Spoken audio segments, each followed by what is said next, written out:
So with the so-called going on in South Africa, a lot of people like to compare the farmer to the white farmer, the black native indigenous population issue to what you would see that happened in Zimbabwe back in the 70s with a colony known as Rhodesia. And Rhodesia, if you guys don't know, was the British colony of today's Zimbabwe that eventually, when they got independence, it became Rhodesia. And we're going to tell the story about how that came about, what happened to Rhodesia, and how does it relate to South Africa today, which was the only country that supported Rhodesia during this time.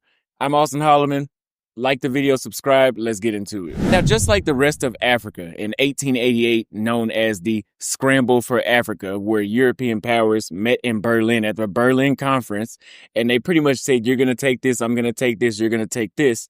And no African leaders were present, of course, because those people didn't matter because they were about to get slaughtered anyway. So they didn't matter. They didn't need to be there. And during this time, the British imperialists known as Cecil Rhodes, and guys, keep in mind that this is just like Rhode Island. That's why, I don't know if you guys noticed that connection, but Rhode Island, Rhodesia, Cecil Rhodes, those are all just letting you know, just adding context to the video. So pretty much this guy got his mining rights from the king known as Lobengula in the modern day Zimbabwe, but back then it was known as Ndebele with the Rudd concession, which was an agreement, of course, that Europeans would do back in those days where they would pretty much, the Africans or the indigenous people don't know what they're really signing, and they're tricking them into signing some paperwork that's going to make them lose more out on the deal while the Europeans win more. It's pretty much what happened. So in 1890, Rhodes formed the British South Africa Company, which was a private chartered company led by the pioneer column into present-day Zimbabwe. Now, the city today known as Harare under Rhodesian rule was known as Fort Salisbury, like a Salisbury state. And from Fort Salisbury, Rhodes and the rest of his crew began to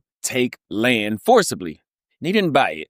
They forcibly took land from the African tribes, just like they did in other countries in Africa. Now, he didn't use lethal force all the time, but he would use legal force with the support of the British government, but not the official support. So it was somewhat under the table that he was doing this to annex land throughout Zimbabwe. And officially, the country you know as Zimbabwe today in 1895 became known as Rhodesia, naming the country after himself. There was a southern Rhodesia, which was Zimbabwe, and there was a northern Rhodesia, which is Zambia. In 1923, southern Rhodesia separated from northern Rhodesia, and it became a self-governing colony, which gave white settlers full control, nearly full control status over what was known as Rhodesia. But in 1953, Britain decided they were going to merge southern Rhodesia and northern Rhodesia into Nyasaland to form the Central African Federation. But even though that they merged these lands into a new federation today,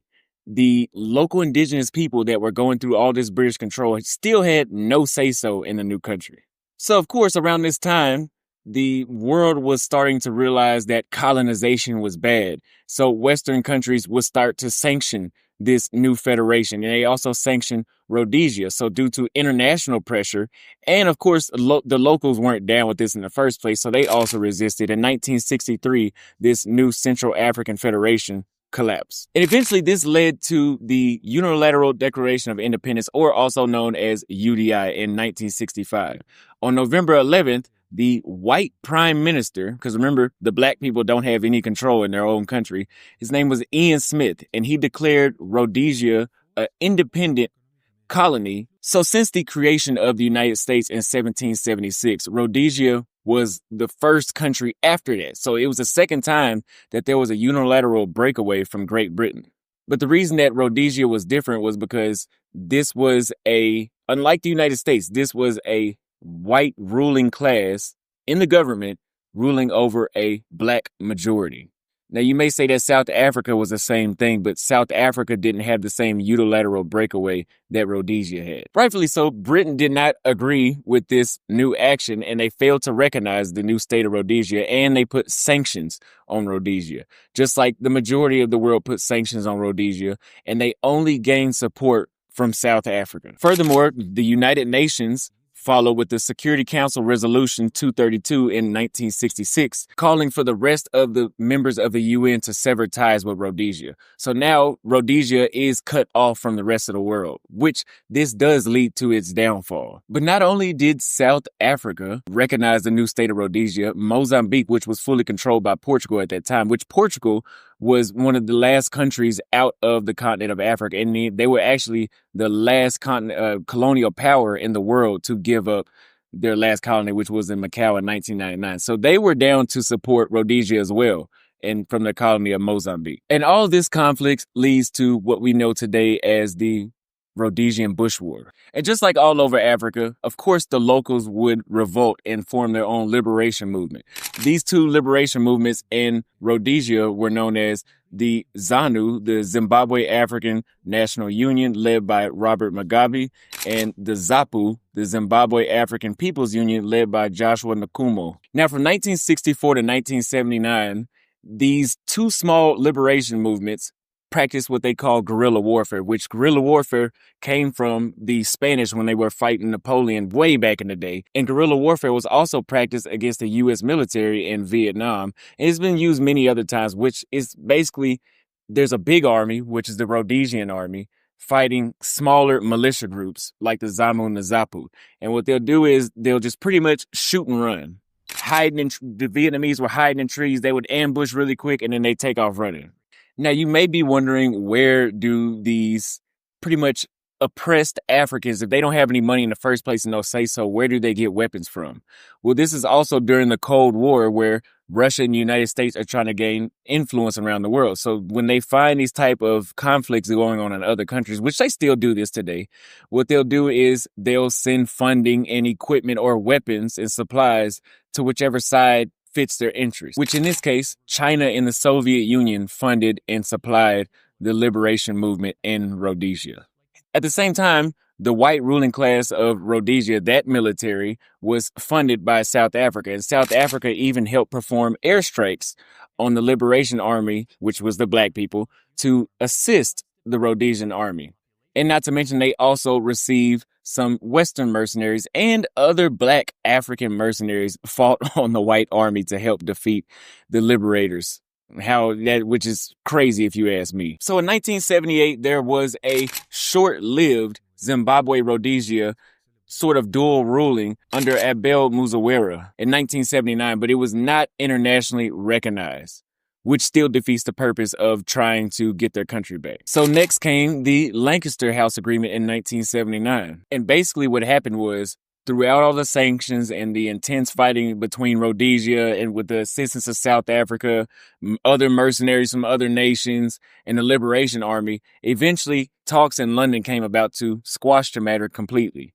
So in December 1979, the British actually stepped in overseeing fair, free elections in Rhodesia. So with the help of British supervision in 1980, Robert Mugabe was now the new president of Rhodesia, or now known as Zimbabwe. On April 18th, 1980, the Union Jack came down and the new Zimbabwe flag was raised. Zimbabwe had been officially born. And because of this, Mugabe is known as a hero in Zimbabwe. He's the liberator of Zimbabwe. And at first, everything starts off good. Mugabe spoke of reconciliation and he urged the whites to stay and help rebuild Zimbabwe. But with time, of course, things became authoritarian.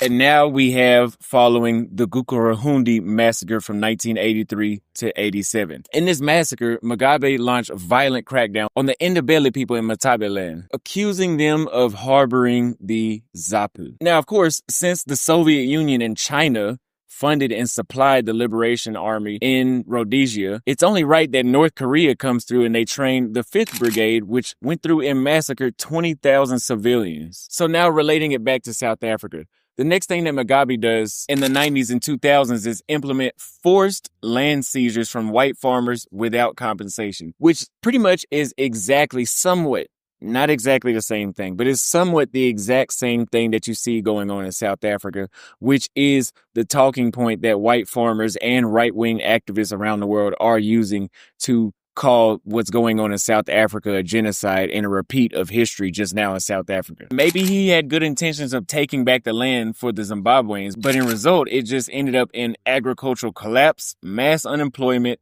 hyperinflation peaking in 2008.